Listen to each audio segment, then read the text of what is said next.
शादी भी टूट गई और जॉब भी चला गया तो हम लोग रह कर करेंगे क्या?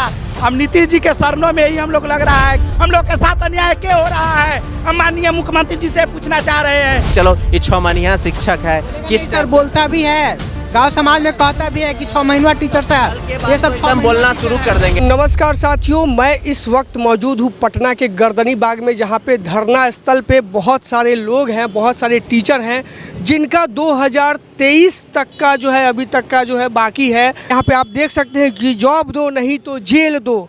ये अभी इस वक्त जो है मैं मौजूद हूँ पटना के गर्दनी बाग में। हम लोग आउटसोर्सिंग जो है अतिथि शिक्षक है, हम लोग की जो बहाली 2023 सितंबर में हुई, उस समय हुई जिस समय बच्चे स्कूल में नहीं आते थे।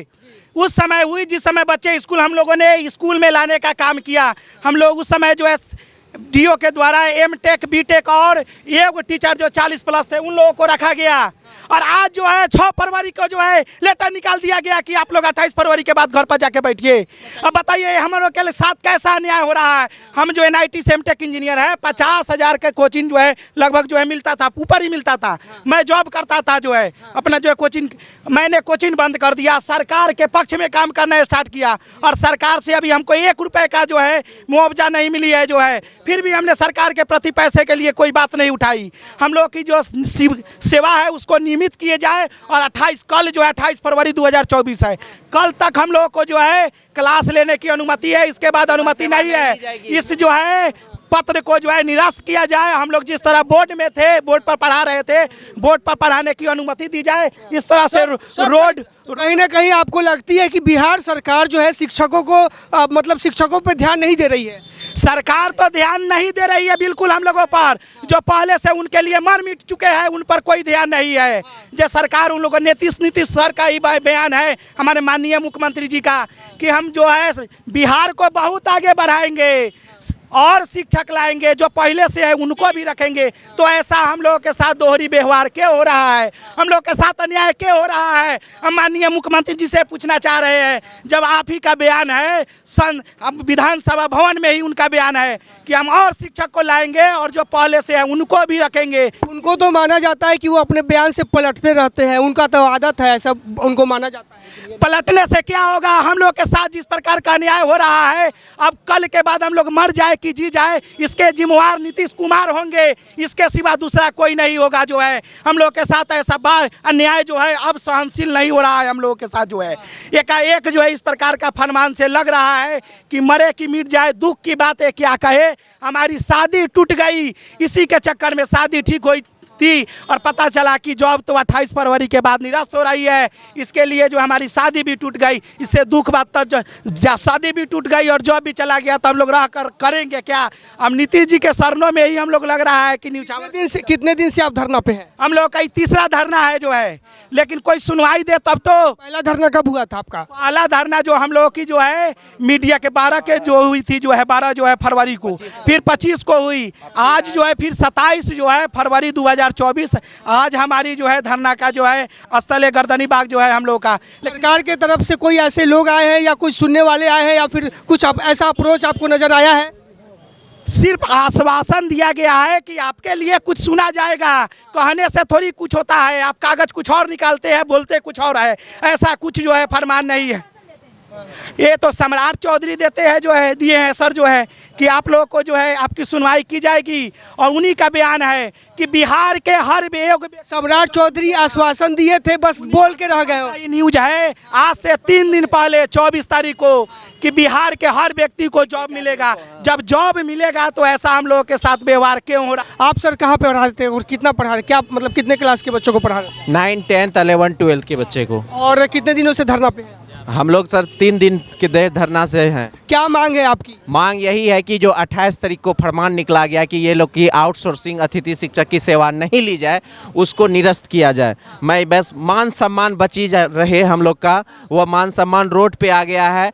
घर वाले भी अब इज्जत देना छोड़ दिए कि अरे ये लोग जो है क्या होगा, अब इसका लाइफ क्या होगा, मतलब वो भी चिंतित हैं। वो यही मैं कहना चाहूँगा कि मेरा यथा एक आउटसोर्सिंग मतलब क्या, प्राइवेट सेक्टर से करके आप गए थे? एजेंसी के माध्यम से। कौन सी एजेंसी? कोसी प्रगति इंडिया प्राइवेट। तो वो क्या कराती है?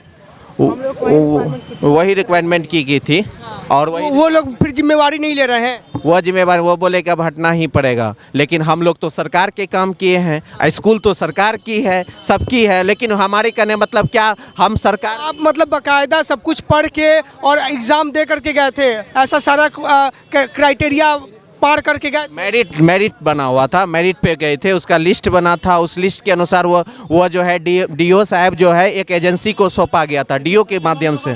यहाँ पे आपने लिख रखा है कि जॉब हमारा है अधिकार, हमें क्यों हटा रहे हो सरकार पढ़ा लिखा कर, क्या किया गलती जो हमें कर रहे हो बेरोजगार। जी, अगर आपकी बात गवर्नमेंट नहीं सुनती है फिर आप क्या करेंगे? तो क्या करेंगे सर, तो वही आत्मदाह करेंगे, एक तो उपाय यही है, आत्मदाह करेंगे। अब कहाँ कोई और रोजगार नहीं करेंगे? तो क्या रोजगार करेंगे सर, अब जिस रोजगार में थे उस रोजगार को छोड़ के हम इसमें आए थे कि कम से कम सरकार की काम करेंगे, इसमें मान सम्मान बची लगे। अब वो जॉब भी हमें नहीं मिलेगी, वहाँ भी कोई न कोई नियुक्त हो गए हैं, तो उस जॉब में इसलिए अब आत्मदाह ही एक बचा है सर, और 1 रुपया तक पेमेंट नहीं मिला। अच्छा, मतलब कि आपके जो जगह थे, आपका जो पद था उसको हटा करके और गवर्नमेंट ने जो 2 करोड़ जो 2 लाख जो नौकरियां दी है शिक्षक का, उन्हीं पदों पे दी है। यानी कि एक जॉब छीन के दूसरे जॉब में डाला गया, तो उसे ही कहते हैं रोजगार। लेकिन हम लोग जिस चीज़ का मांग करने आए हुए हैं कि हम लोग को नियुक्ति दे दे, रेगुलर कर दे, हम लोग का पेमेंट समय कर दे, इसी का मांग है, चाहे सरकार कोई भी हो। आपका पेमेंट पहले का भी रुकी हुई है क्या? पूरी की पूरी 1 भी रुपया नहीं मिला हुआ सर, जब से मैंने ज्वाइन किया है 1 रुपया का पेमेंट नहीं मिला हुआ। अच्छा, कितने दिन आपने पढ़ाया, कितने महीने आपने पढ़ाया था? 6 महीने सर, सितंबर से फरवरी हो बीत गए। 6 महीने गवर्नमेंट ने अपने स्कूल में पढ़ाया शिक्षकों के द्वारा, और 1 महीने का भी पेमेंट नहीं दिया साथियों, और इनका पद हटा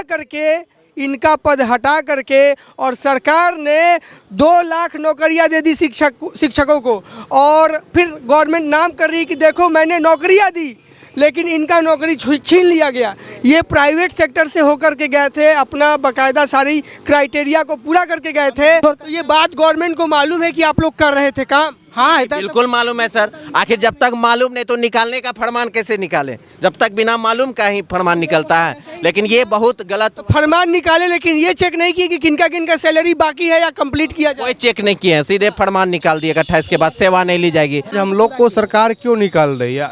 सिर्फ आउटसोर्सिंग है इसीलिए ना। क्या हमारे साथ और जो अतिथि शिक्षक थे वो आज विद्यालय में स्थापित है, और सरकार जो हम लोग को निकाल रही है उसका मूल मकसद है कि हम लोग आउटसोर्सिंग है। तो कौन बनाया आउटसोर्सिंग हम लोग को? आखिर सरकार ही ने बनाई है।